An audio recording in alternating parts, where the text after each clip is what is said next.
Muy buenas a todos amigos y bienvenidos a La Manzana Mordida y a un vídeo de preguntas y respuestas en el que voy a contestar a todo. Sí, todas las preguntas que he ido recopilando durante estas últimas 5 semanas, las voy a responder a continuación en los próximos minutos. Por supuesto, como esta sección pues la vamos a hacer regularmente en el canal, os animo a que desde ya mismo dejéis las preguntas o inquietudes que tengáis sobre Apple, sobre La Manzana Mordida, sobre mí o sobre alguno de los miembros del equipo, en fin, lo que queráis y que, os gustaría que respondiésemos en el próximo vídeo. Así que como tenemos unas cuantas preguntas que responder hoy, no pierdo más tiempo. Venga, vamos con la primera. El primer usuario que nos pregunta es GMMNPJPN. Madre mía, vaya nick. Dice, ¿creéis que llegarán pantallas ProMotion a los iPhone 17? Buena pregunta. Entiendo que va pues por el hecho de que a estas alturas es un poco sorprendente que todavía se sigan vendiendo teléfonos que cuestan unos 1.000 euros. Me refiero, por ejemplo, a los modelos normales de iPhone, los no Pro, y que sigan teniendo pantallas de 60 Hz. A ver, yo creo que es algo que deberían implementar, o al menos algo intermedio, teniendo en cuenta, pues eso, que la competencia por menos precio ya es capaz de ofrecerte tasas de actualización muy altas. Yo qué sé, por ejemplo, 90 Hz si no quieres llegar a los 120 de los modelos Pro. Yo creo que al final la pantalla ProMotion va muy ligada precisamente a los modelos Pro y creo que Apple debería inventarse otro nuevo término que justifique el poder dar un paso adelante y dejar atrás los 60 Hz para ofrecer una mejor experiencia también a usuarios que, oye, por ejemplo, en este mismo 2024 se dejen 1.000 euros en un iPhone 16 o en un iPhone 16 Plus. ¿Qué menos? Vamos con la siguiente pregunta, nos la hace Vicente A6079 y nos dice que si, conocemos algún reloj inteligente que se pueda sincronizar con el iPhone pero que no sea un Apple Watch. Y la verdad, Vicente, que por experiencias de algunos conocidos te puedo recomendar los relojes Amazfit. No sé si los conoces, tienen una página web donde, allí vas a poder ver todo el catálogo y, oye, la verdad que tienen muy buena relación calidad-precio. No te va a dar la misma experiencia de integración que te puede dar un Apple Watch, pero realmente para la gente que busca pues hacer una monitorización del sueño, de su actividad física, ver la hora, recibir algunas notificaciones, etcétera, yo creo que puede ser más que suficiente. Como digo, cuentan con una gran variedad de estilos en función del modelo que te interesa. Tienen una buena duración de batería y a nivel de precio pues se queda bastante por debajo de los relojes de Apple. Así que insisto, revisa la página web porque quizás son los que más te pueden compensar. Porque si nos vamos ya a otros modelos de otras marcas, al final van a unos precios muy similares a los de Apple y prácticamente pues no te los recomendaría. Me iría directamente a un Apple Watch, aunque sea un Apple Watch SE. Vamos con la siguiente pregunta y nos la hace Felipe Caro 90. Dice, hola Fer, ¿crees que Apple esté planeando sacar una respuesta tecnológica del mismo calibre que Microsoft con Copilot en el corto o mediano plazo y que esté atada a tu cuenta de Apple más no a un dispositivo en específico? Felipe, muchas gracias por tu pregunta. Creo que en el futuro prácticamente la IA va a pasar por ser un servicio de suscripción, como ya estamos viendo, por ejemplo, con ChatGPT Plus, como ahora mismo con Copilot Pro, también como ahora recientemente Gemini Advanced, el servicio de Google. Creo que Apple no va a ser una excepción. Creo que en el futuro tendremos un servicio de suscripción que nos otorgará, funciones extra que nos permitirán hacer más cosas con esta IA, posiblemente integrándose en ciertas aplicaciones de Apple o pudiendo llegar un poquito más allá, pero que sí que Apple en cualquier caso mantendrá funciones de inteligencia artificial básicas esenciales que no requerirán de suscripción. Véase, por ejemplo, edición fotográfica o usos similares que a lo mejor puedan estar integrados pues con la aplicación de música, con la aplicación de mensajes, etcétera. O sea, creo que habrá dos tipos de usabilidad con la IA, al igual que pasa con todas las alternativas que hay ahora mismo en el mercado. Vamos con la siguiente que nos la hace Freaky Time. Dice, hola Fer, ¿crees que el update de la inteligencia artificial va a llegar a iPhones pasados o solamente a los iPhone 16 y que para el resto saquen una versión de iOS 18 sin las opciones de inteligencia artificial? Muchas gracias, que estés bien. Pues muy buena pregunta, la verdad. Lo lógico es pensar que Apple va a incorporar funciones en dispositivos antiguos hasta que las limitaciones de hardware se lo impidan. Bueno, ya lo estamos viendo desde hace mucho tiempo, no específicamente en funciones de inteligencia artificial, sino en funciones en sí que se van estrenando con los nuevos sistemas. Hay algunas que te dicen que requieren de un cierto modelo de iPhone en adelante. Bueno, pues yo creo que con la IA vamos a ver algo similar, sobre todo porque hay que fijarse en lo que ha hecho la competencia. Samsung, por ejemplo, recientemente presentó unos Galaxy S24 totalmente potenciados por inteligencia artificial, pero ya han anunciado que algunas funciones, que no todas, llegarán también a los modelos de hace un año. Pasa lo mismo con los teléfonos de Google, los Pixel.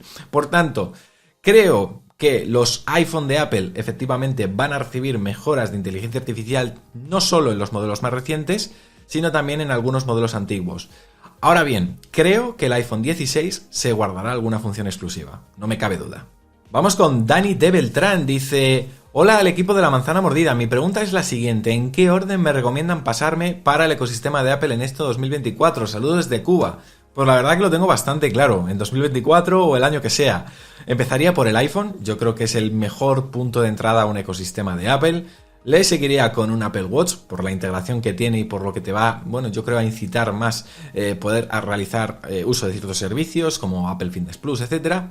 Luego, por ejemplo, también el Mac. Yo creo que cuando ya estás metido en el mundo del iPhone, del Apple Watch, el Mac acaba picándote. Me compraría después unos HomePods minis, principalmente porque creo que si los conectas a tu Mac vas a poder, bueno, empezar ya a meterte también un poco en el mundillo de los altavoces de Apple inteligentes. Luego llegaría el iPad, Apple TV y terminaría con unos HomePods grandes que conectaría al Apple TV para ya tener un sistema de cine en casa, por decirlo de alguna forma. Ese sería el orden, ya digo. Creo que así se lo recomendaría a todos mis conocidos a los que tenga aprecio y por tanto, pues tú no vas a ser menos. Vamos con la pregunta número 6 que nos la hace Angelin6817. Dice: ¿cuál es el futuro del Apple Pencil?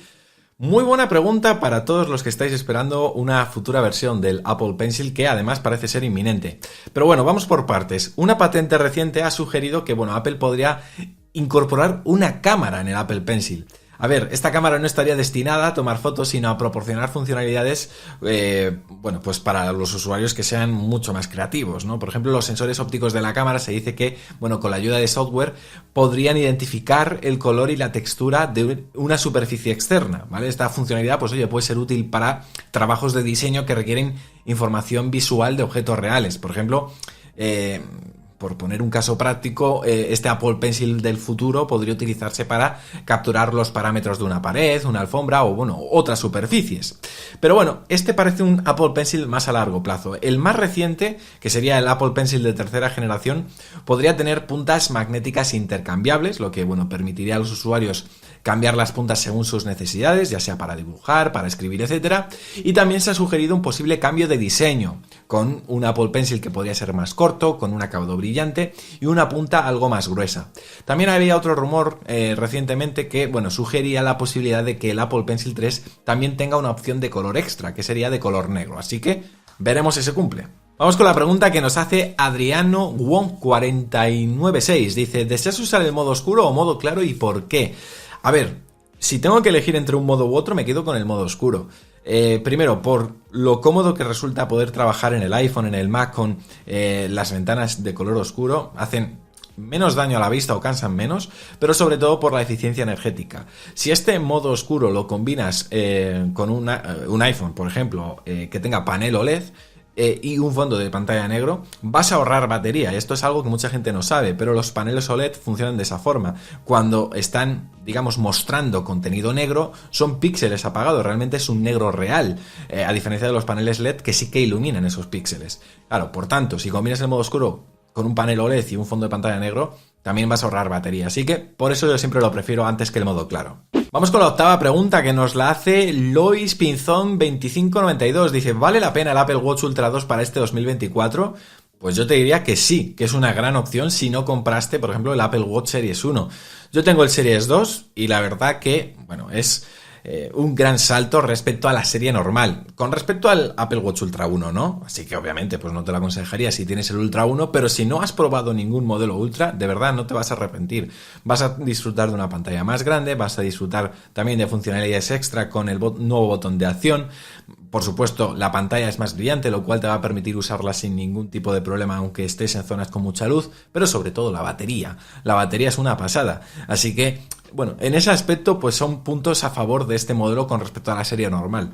Ahora bien, si eres una persona con una muñeca pequeña o que los relojes grandes no te quedan muy bien, yo que tú probaría primero a ir a un Apple Store, me probaría el reloj y luego ya tomaría la decisión.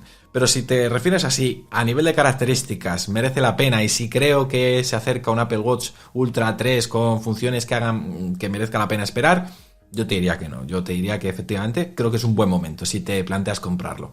Vamos con la pregunta número 9 que nos la hace Eduardo Silviera 4376. Dice: hola Fer, espero leas mi pregunta. ¿Creéis que los iPhone 16 suban el tamaño de las baterías? Viendo que la competencia, bueno, pues en Android ya lo está haciendo. Un saludo desde Colombia. Bueno, Eduardo, muchísimas gracias por tu pregunta. Y sí, seguramente sí. Más que nada porque, bueno, también tendremos pantallas más grandes. Si seguís los recopilatorios de noticias aquí en el canal, ya sabréis que en el caso de los iPhone 16 Pro tendremos una pantalla de 6,27 pulgadas y en el caso del iPhone 16 Pro Max será de 6,85 pulgadas. Un aumento no muy grande, pero un aumento, al fin y al cabo. Y también, según los últimos rumores que están publicando algunos medios como Mac Rumors, se rumorea que el iPhone 16 Pro Max, al menos es del que se está hablando en estas últimas horas, podría tener una batería un 5% más grande. Así que, bueno, todo apunta a que sí, efectivamente vamos a ver un pequeño aumento con respecto a los modelos actuales, que son los iPhone 15, que tampoco hay que olvidar que hace un año vimos un aumento considerable. Digo hace un año refiriéndome a septiembre, cuando se actualizaron estos. Por ejemplo, el iPhone 15 tiene una batería de 3.877 mAh frente a los 3.279 del iPhone 14, el 15 Plus 4.912 frente a los 4.325, el iPhone 15 Pro 3.650 mAh respecto a los 3.200 del iPhone 14 Pro y el iPhone 15 Pro Max 4.852 frente a los 4.323 del modelo anterior, del 14 Pro Max. Por lo tanto, vimos un salto importante y si se confirma otro pequeño paso adelante, pues oye, bienvenido será. Vamos con la pregunta número 10 que nos la hace Carmen Delia Pérez Betancor. Dice: ¿cuándo saldrá un iPhone plegable?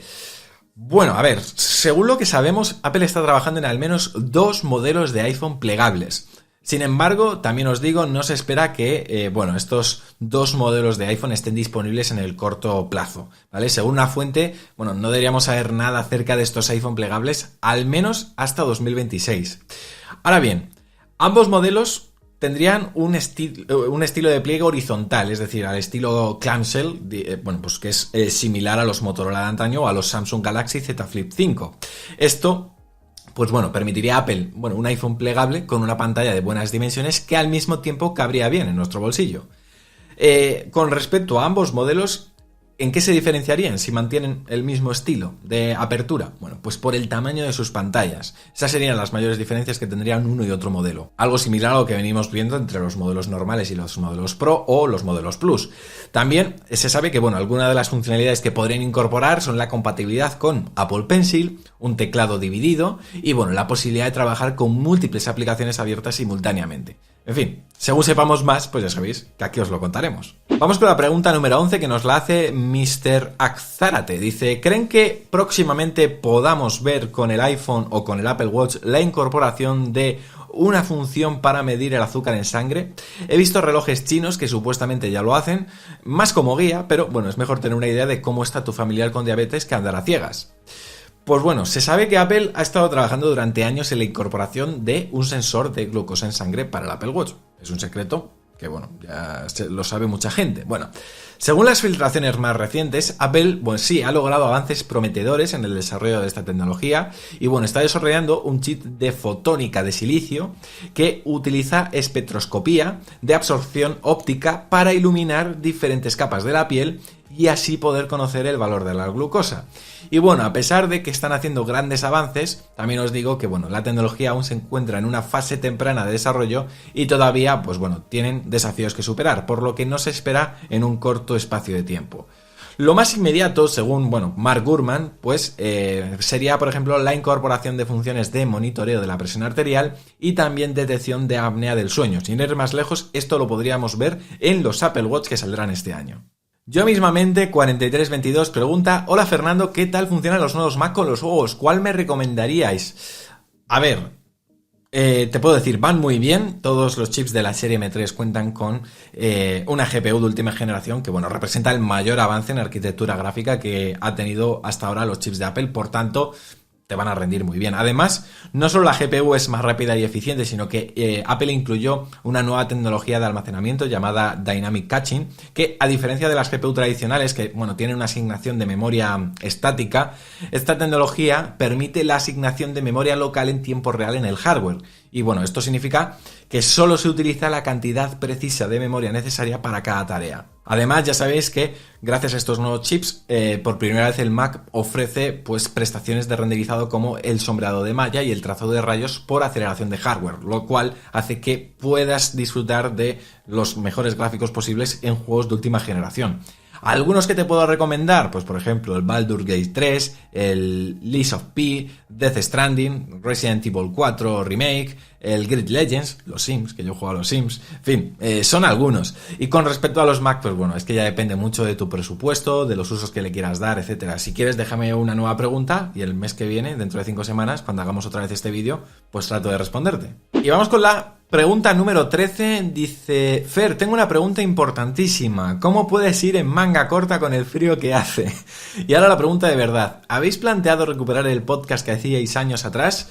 User MK3 y un montón de números, muchísimas gracias por tu pregunta. Pues debo deciros una cosa, yo tengo ahí un armario de camisas solo para los vídeos. Por ejemplo, por eso me veis siempre con las mismas camisas. No es que sea un guarro y siempre lleve la misma. Tengo muchas veces varias camisas del mismo tipo y solo uso las camisas en los vídeos. Yo luego en mi día a día voy con camiseta, con sudaderas y cosas así. Pero a lo mejor muchos tenéis una imagen de mí de que, Fernando es el de las camisas. No, o sea, realmente es que me resulta muy cómodo para los vídeos porque a veces me enchufo aquí el micrófono o bueno, estéticamente me gusta cómo luce a lo mejor por el contraste con el fondo, por eso uso también muchos colores oscuros, entonces es por eso, pero tengo, ya digo, un armario solo para camisas de vídeos. Y claro, muchas son de manga corta porque también me resultan más cómodo por el tema de las arrugas. Las camisas largas, cuando me siento y tal, crean muchas arrugas y por eso me gustan más de manga corta. En fin, cosas mías.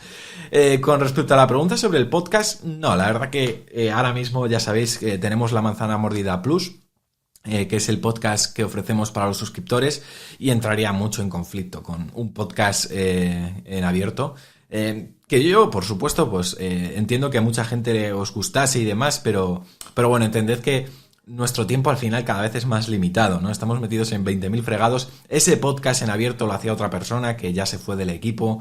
Por tanto, ahora mismo meterme en más responsabilidades para mí es inviable porque no puedo garantizar que pudiese con todo. Así que de ahí que, bueno, ahora mismo, pues si queréis escuchar un podcast, os puedo aconsejar el de la Manzana Mordida Plus, que además es una pasada, os lo vais a pasar muy bien. Puede daros fe cualquier suscriptor que esté suscrito y que esté viendo este vídeo, poner un comentario, porque no solo en ese podcast tenemos muy buen rollo, porque no es un podcast que grabo yo solo, lo grabo siempre con David y con Fabián, y somos el trío Calavera, la FDF nos llaman. Tenemos incluso un cuadro, mira. A ver, te lo voy a enseñar. Tenemos este cuadro que nos hizo un suscriptor, No, esto lo hizo Fabián, pero lo de la FDF fue un mote que nos puso un suscriptor. Y tengo este cuadro, que lo tengo siempre ahí, a la vista cuando entra a mi despacho, en el que estamos los tres, precisamente. Y esta unión ha venido del podcast. O sea, el podcast de la Manzana Mordida Plus creo que tiene la calidad suficiente como para cubrirla y saciar un poco esas ganas de podcast diario que hacíamos en abierto. Es un podcast que además dura unas 2 horas, que luego lo podéis administrar durante toda la semana y ya digo, os lo vais a pasar muy bien a la vez que, bueno, os vais informando un poco sobre la actualidad de Apple que vamos comentando ahí. Así que no sé si te consuela mi respuesta, pero bueno, al menos te he sido lo más sincero posible. En fin, amigos, pues poquito más. Que muchísimas gracias por llegar hasta aquí. Que os animo a que dejéis preguntas para el siguiente preguntas y respuestas que subiremos dentro de 5 semanas. Y que nada, que seáis muy buenos y mañana nos vemos aquí con el recopilatorio de noticias de la Manzana Mordida, salvo que haya habido alguna última hora que nos haya hecho moverlo. Porque ya sabéis, somos la Manzana Mordida. Yo soy Fernando y prometo hacerlo. Chao.